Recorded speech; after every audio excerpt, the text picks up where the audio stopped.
Yes. I mean, what happens when there is no silo at the bottom? Advanced searches. All that means is for the term that you've put in, there isn't enough traffic for lateral terms for them to come up with a silo. I would keep going back and checking, because you never know when they'll add some. But yeah. Okay. So that's what I love about the silos so much, is because they're based on traffic. So of course when you're doing keyword research, there's a lot of keyword tools you can use as well. I don't use them nearly as much as I use these two pieces that I just showed you. That's why I showed them to you. They're easy to use, they're free to use, you can get in and out of them really quickly and just keep running. So people go, well, what about the data? I have an engineering background. I love data. And I used to be all over like data like white on rice until I really started to see that the data didn't make as much difference as I thought it did. I came up with the same results usually. And this way I get what we call our lateral terms. So Google, the other thing, before we go on to track it, which is, this is going to be fun. You guys are going to love this, I promise. Google has spent all these years creating a vocabulary. So when I stand up here and I talk to you, you understand what I'm saying for the most part, right? You may understand all of it. I'll get my grammar review here in a little while. Google didn't have that. So the way Google has created its own vocabulary is for every word we use, it has looked at all the other content on the pages and decided that this word must mean X because of all of this. Okay, on the next page, it must have meant this. Oh, look, there's some connection. So it must mean this. Does that make sense? They've created their own content network vocabulary. So sometimes when you put something in Google and you go, how'd you get that? What the heck? It's its own vocabulary. Okay? So that's why it's really important for us to get these lateral terms and also integrate them into our websites. So we have we're using the same vocabulary. Yes? Yeah, sometimes I find in my analytics, I find people have found my site using a certain keyword. And I go in and type a keyword, and I don't come up anywhere. Yeah. Is that related to this? Yes, it's their vocabulary and the way that they're currently understanding. Two things. So, personalization search. You're probably all aware now that you can do a search on the same thing that you can do a search on, and you may very possibly see very different results. So we have Google's vocabulary, their content network that's created their vocabulary. Then they also have, sitting on top of that, is your content network of what you like to do, what you think things mean, versus what you think they mean, versus where we're at. And then you have another layer, if you're logged in or not, based on your IP address.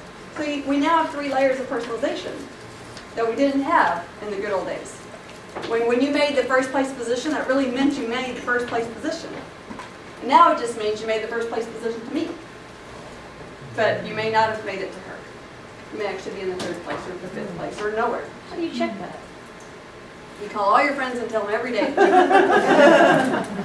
You really can't. Can't you do a private browsing, like tell your browser to not read any? Most of them have an incognito or a way to browse, and then aren't you seeing search results that aren't personalized for you if you do that? Well, they're not personalized for you, but it still isn't a valid test because we're all still going to have, nobody thinks to turn off their stuff. Because used to you could just log out and get the private results. Now it just defaults to your IP address. So you can do that, but unless everybody else is going to agree to do that too, it's not ever going to happen. So you can do it, but it's not really valid data. But if it makes you feel better, go right ahead. Okay, now that we've got some rankings and we're rocking it, we need to track it. Because again, traffic is only traffic until it does something. So we need to know where it's coming from and what it's doing on our site. And my favorite tool is Google Analytics. Come on guys, if you're not using Google Analytics, go outside. It's free. It doesn't cost you anything. It's a little bit of your time. It's the funnest thing you will ever do in 2 hours of your 1 hour lunch break. So I just put a snapshot on here. And I would be more than happy to dive into this if we have some time and you guys want to. They just did a whole revamp on Google Analytics. And I will be perfectly honest that still to this day, I'm trying to find the same crap I found 30 days ago. So sometimes I still go up at the top, you can go revert back to the old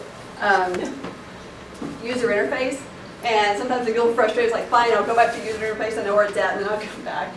But now we have real-time results. I can watch you right now on my website. How freaking cool is that? Okay, so here's some stuff that you guys want to be playing with in your Google Analytics. Who in here does not have Google Analytics? Okay, we need to fix that. Not hard to fix it, but we need to fix that. Here's some really great stuff that you can look at. Here, look at the traffic types.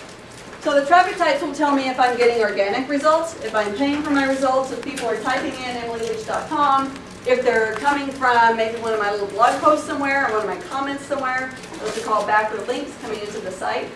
So if I just spent the last week all of my spare time doing backward linking campaigns, don't you think I want to know if they friggin' work? Am I getting any traffic from it? I probably did it as an off-page search engine optimization tactic, but that's only one part. I also want to be able to be getting traffic from that. Here's a good example. That christening, no, I have another blog called theladyiris.com. My boat. So when I first bought my boat, I decided I was going to be the womanly woman and revamp the whole thing myself. That lasted about a year and a half.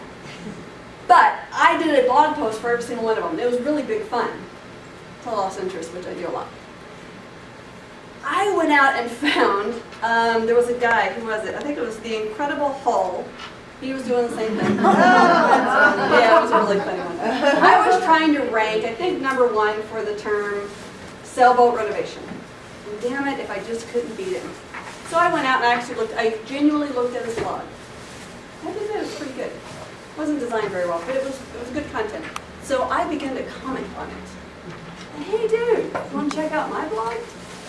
The next morning I was #1. And I stayed #1 until he came and commented on mine. I commented on his. But this is a really, really niche area. I averaged about 22 incoming visitors a month from his blog, from my comments. Now I know that's not a ton of traffic. It took me 2 seconds to do, basically. I genuinely read the blog. So what if I would have went out and did that twice a week? I would have learned some stuff about my own industry. That wouldn't have killed me. I would have possibly increased my traffic by 20-ish a month each time I did it. Do it twice a week. That's what, 40, 80, 160 a month. For something I enjoy doing anyway. Just a trick. But the only way I would have known is my analytics. Okay, so this can show me where I'm getting stuff. I can dig in and I can see exactly what pages they're coming from. This right here will tell me what the average time on the site is. It gives me a graphic representation, and this gives me my daily visits. So you can see I've had a nice little spike, which I need to go in and look at. Because when we have a spike like this, even a spike kind of like this, it's pretty important to try to go in and figure out why. And then I can annotate that. Because I guarantee you that 30 days from now or 6 months, you are not going to remember why you had that. And if it takes you 10 or 15 minutes to figure out why you got the spike, only do it once. Annotate it so that if you go back and look at a year, so you can see, you can see this really nice upward scale. I can say, what was that spike? Oh, that's right. I went and did another comment on the incrediblehull.com. Or whatever I did. Like every time I do a speaking engagement, so for emilyleach.com, I go out and I make sure that it's noted. So that I can look at, if I spoke at, All Content Matters versus speaking at Fifth Wednesday, which one had a bigger spike? And then I can write some notes. Where I spoke, maybe why it had a bigger spike, maybe it was a more, it was a better group of people, more focused to what I needed. I don't know. This is pretty cool, and this is new. You could get to it before, but it was really buried. This is mobile visits. So those of you out there that think that it doesn't really matter if you can be seen well on mobile devices, I beg to differ. So here we have 52 views that were not mobile, but I have 15 every month that are. So yeah, it's not a landslide yet, but they're out there. And this is this content right here is for that stupid site, christeningyourboat.com. So this is like for a ridiculously stupid site. Do you have to exclude yourself? You don't have to, but you can, and I strongly recommend that you do. And easy, I can walk you through that. So yes, so the question was, do you need to exclude yourself? And I highly recommend that you do, because you're going to skew your traffic. Now granted, you need to remember, every time you go to a coffee shop or something like that, that's showing up, because it's based on your IP address that's at home. And if you have what's called a roaming IP address and it changes, you need to kind of just know that you may always be influencing this a little bit. Now, I wouldn't say worry about that a whole lot. Here's the downside of Google Analytics. Here's the downside of analytics in general. I don't care if you're paying $1,500 a month for an analytics program. They're not accurate. This is a trending mechanism only. So I get people that come and say, I got 10 people yesterday. I got 1,000 people yesterday. So really what that means is they may have actually got 1,300. The beauty of this being wrong is that it's always wrong below what it actually is. Here's why it's wrong. It uses JavaScript. I know most of you guys don't really know what JavaScript is, and that's okay. But we have a lot of computers, or a lot of people, they say about 30%, that turn that off, turn the ability to use and read JavaScript off on their machines because of viruses and stuff like that. Now, if that's turned off, you can't track them. So that's really all it is. It's not that they're trying to blow smoke up your skirt or anything else. It's just, it's just the way the ball bounces. The other ones, the reason they're wrong is because they use cookies and people turn cookies off, and so, all of this stuff. That's all it is. Okay. What else can we see? We can look at the countries. We can look at the states. We can look at the cities. I can get into your analytics and tell you how many people from what city came to visit you within 30%. Right? How useful could that be to some of you? Now, some of it won't be useful at all. It'll just be fun information. But for those of you, especially that do direct mail campaigns, let's just say you have a pretty good sized site. And you've decided to get on the new direct mail bandwagon. It's kind of making a comeback, right? Well, you've decided to do a mailing to New York City. It's big. There's a lot of people there. They spend money. But you get into your analytics and you see that 75% of all your traffic comes from LA. Would that not be helpful? In fact, you may even dive into LA and you can find exactly which county has the most. And maybe you even just drill down into that. Yes. What I do is, it affects when I post my blog. And when I put it on LinkedIn, because I know, for example, 10% of my readership is in Europe. Yeah. So I make sure and post it such that, number one, it gets posted on LinkedIn by 4 a.m. in England. Yeah.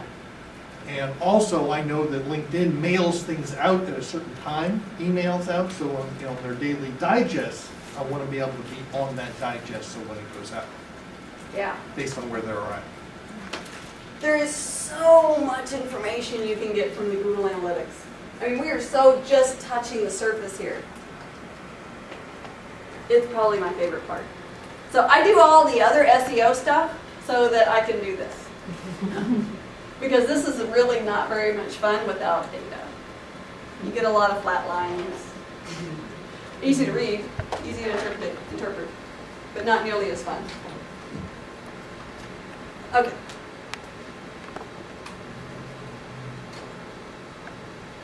Last but not least, I don't know how much time we have, so if I get to the end of this, we'll open it up to Q&A, or we can bust open Google Analytics. We can do whatever you guys want. But the last thing I want to tell you guys is to keep honing your skills. Now, I'm not telling you to keep going out and learning new stuff, although that's good. I want you to hone the skill that you have or almost have right now first. I want you to learn that skill, those fundamentals, to where it's second nature. Because I know none of us remember, but we've all seen little kids do this. They try to get up and they try to take a step and they fall on their butts or their face, depending. Spinner on the face. Anyway. But they have to keep trying it. It's a fundamental exercise for them. And they keep trying and they keep trying it until, lo and behold, they're walking. And you sit there and remember the days when they couldn't walk. Reminisce. Anyway. Mine's 22. Oh, God. Anyway, it's just about the foundation. And once it becomes so ingrained that you no longer have to think about it, it becomes easy. So people tell me, God, SEO is so hard, it takes so much time. It will not always take that much time. I can do all of my client work in less than 10 hours a week. And I handle some pretty big clients. And then I can do a lot of my stuff. You learn how to just incorporate it into what you do. And less of this, I gotta sit down and do something for the next 4 hours. Because, dude, I don't do that. Does that make sense? Oh, yeah. So we can make this fun.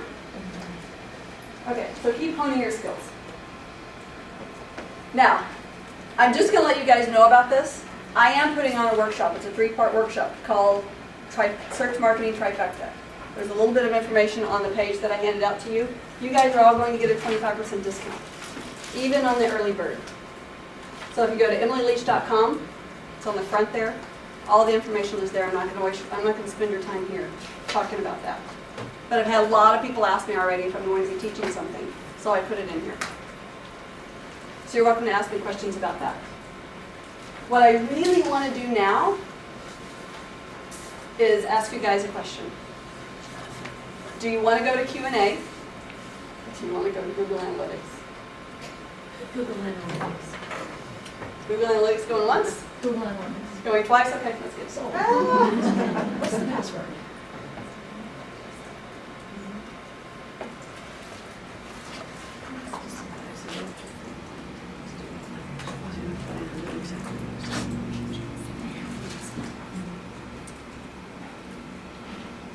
Okay, so I am just going to go into this, Christine or both. So when you go in, you'll now see a page that looks something like this, which is all the accounts that are in your, all the profiles that are in your account.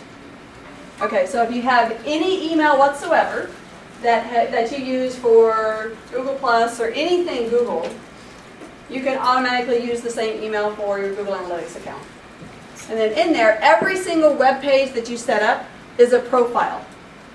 So it's, you know, one thing that I hate about SEO or the search marketing world is we use the same word for everything. So I'm really trying to be specific about we have an account and then we have profiles within the account. And you can group them together. So like for this company here, there's 1, 2, 3, 4, 5 different profiles within it. There's my Lady Iris site, there's Kelmco, which is a client, there's Heavy Hog, which is a client, and yes, I have talked to them, they're okay with this being shown. Okay, so I'm going to click on Christening Your Boat. That's what I did the snapshot of. I may have to change, let me change my,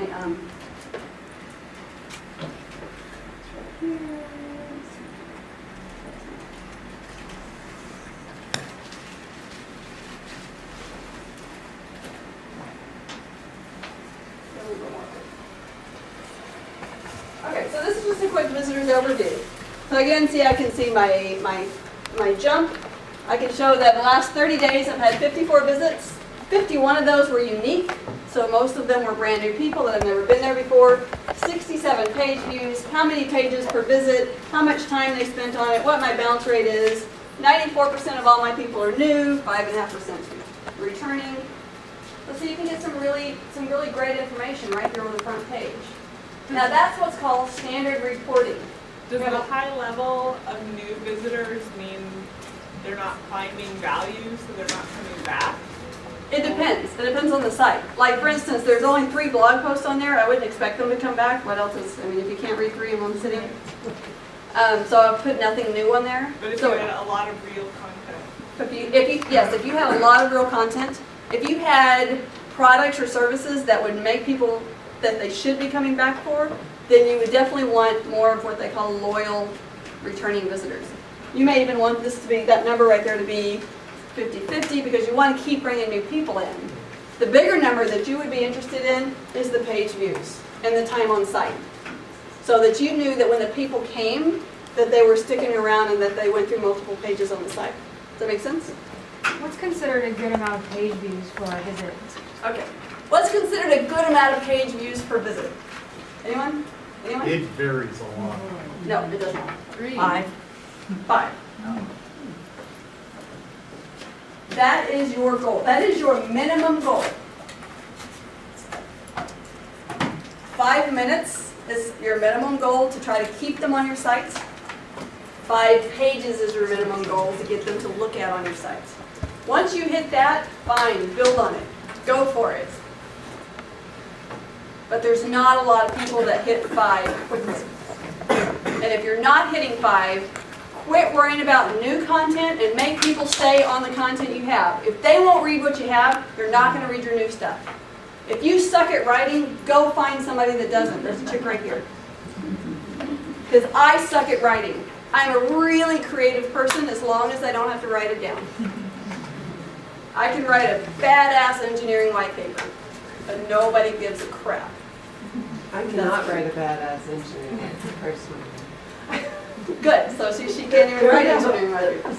Does that 5 and 5 impact your rankings, the 5 and 5? Like, does Google like it when someone spends 5 minutes? Well, it has more of a butterfly effect because the longer time they spend on your site, the less your bounce rate is, so your bounce rate begins to go down. So it's all of these incremental pieces that pull together. There really isn't just one little thing that you do. You do all of it, and if you're doing it all from a place, a foundational place that's like second nature, it is not work. It is going to feel like work in the beginning. I'm not going to lie to you. Too much. Okay, so we have some stuff along the side that you can play with. They've added a lot of different stuff about your audience, so this is where we can get more information on our mobile. They do have, you have to do some setup to where you can go in and start to track your social now. So you can begin to see your Twitter, you can begin to see your interactions with Facebook and how that's working for your site. Behavior I haven't played with yet, it's new. Visitor flows, I think that's one of the new fun ones. Yeah, this is freaking awesome, guys. Look at this. So this is brand new. This is so new that when I found it I guess it was about a month and a half ago, really. I get so excited I had to call my friend in Chandler, Arizona and go, dude, you're not going to believe this. They finally did what we asked for. Not that they did it for me, but they might. Okay, so I have it set at the top as country territory. So from within the United States, 38 people looked at the site. See those little lines across the top?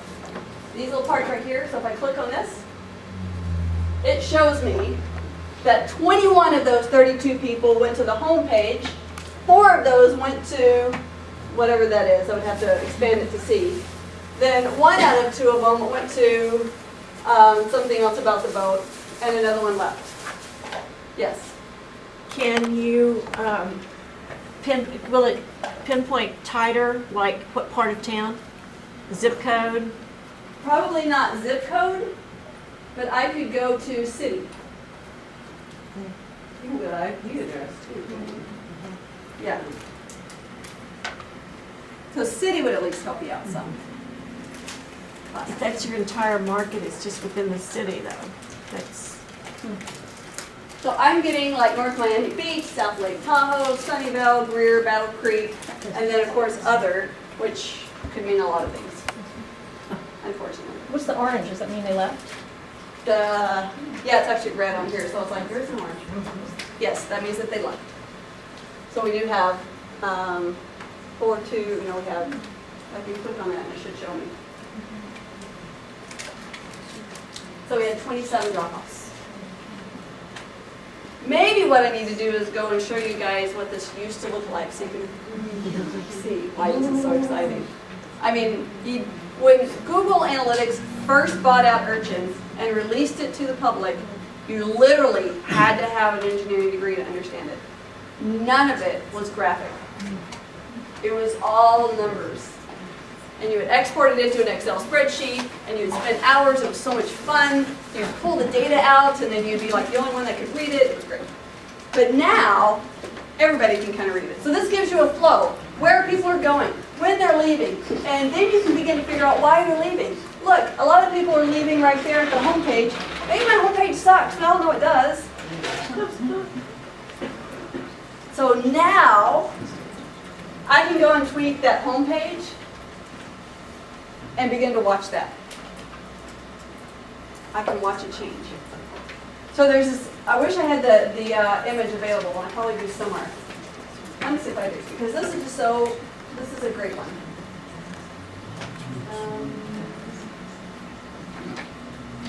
No, I don't want that.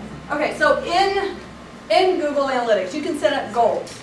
So for instance, what I can do in there is I can say, hey, people that come into the index page, I want to send them, because I'm going to put a great big call to action, I want to send them to a page that has an agenda, or it has a call to go to a workshop. Let's just say it's a blogging workshop, because it was. And then, from there I want to send them to the agenda, and then from the agenda I want them to sign up. I can set a goal up to track all of those steps, so I can see when they fall off. I did this. The very first thing I ever did was a free little workshop on blogging. Because I thought, dude, if I can get them to come to something free, I have to count the audience. So this was about 7 years ago. And I did. I had, 147 people come in, I think. 100% of those followed. They went to my agenda. I was so excited. All of them left. Guess who wrote my agenda? And people don't like the way an engineer writes an agenda. So I went and got some help, changed up my agenda. My goal was to get them 3% of those people to sign up. Why 3%? Why not 5? The national average for conversion is 3%.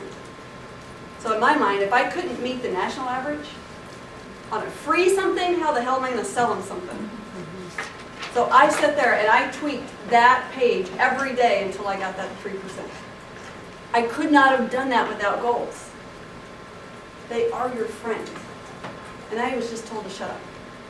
So, I guess we're done for now. I think they're ready for a break.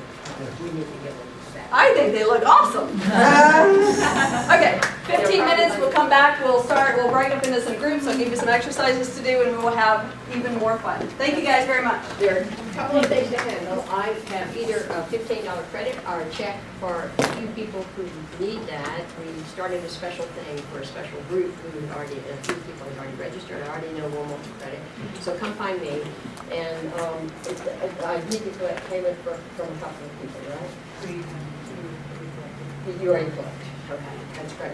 And everything, the soft drinks are cold, the lemonade is cold, the water is not cold, and we have limited ice. So I'm on my way to get more ice. But everything else is pretty well set up for you.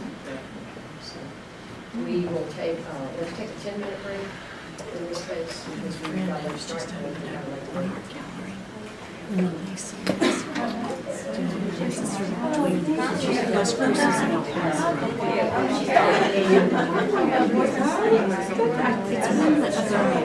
She's